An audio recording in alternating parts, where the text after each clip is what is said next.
Hi, welcome to RxMuscle.com. I'm your host, Ian Lauer. You are in the Diner, a show where we help you build your best physique with quality nutrition so you look good, feel good year-round. With us today is Tad, the Diet Coach. Thank you, Ian. It's always a pleasure to be here and to be on your shows, especially here at the Diner. And I'm looking forward to continuing to share some of my knowledge with everybody else.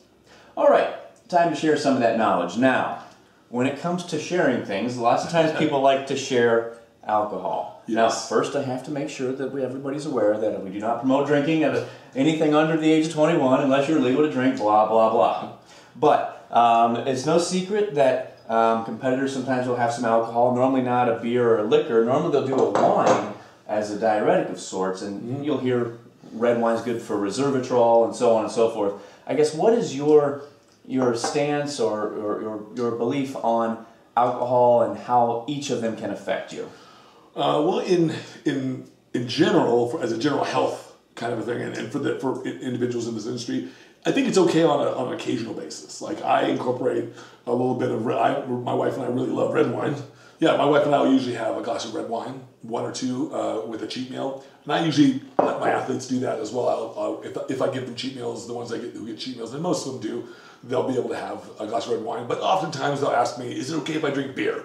Something like this, which or something of that nature. And I usually prefer wine. But they can have a beer as well, because beer and wine generally are fairly equivocal if you're drinking equivocal amounts. As well, same thing with white wines. White wine's the same thing. There is a distinction though in hard liquor, like this. Not my favorite, Jack Daniels, but just from memories. But it is but it's a good example. So when sending Tad a gift, make sure it is a red wine or something with some good memories attached. As you can tell, it's still most of the way full.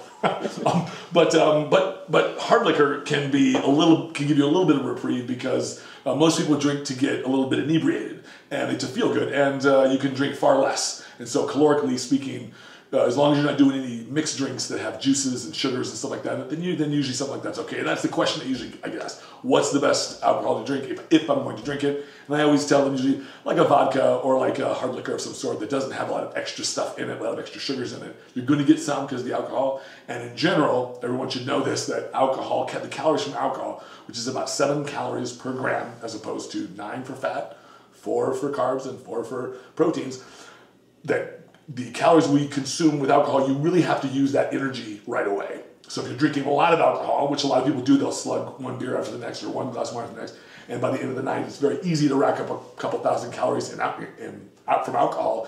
Those calories, if you don't use that energy right away, they generally will store as fat right away.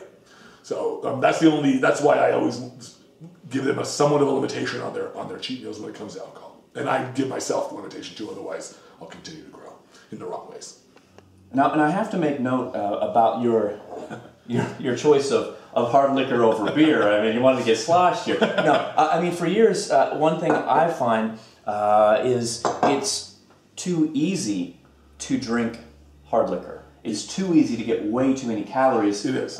Versus a beer where it's like you drink a couple and it takes you longer to drink them. So I think as long as your clients understand it's a couple shots versus a beer, I think that's something to keep in mind. In general, and I guess I should have made this clear, that in general, 1 glass of wine, which is usually about 6 ounces, 1 glass of beer, which is usually about 8 ounces, and 1.5 ounces of hard liquor, that's all about equivalent.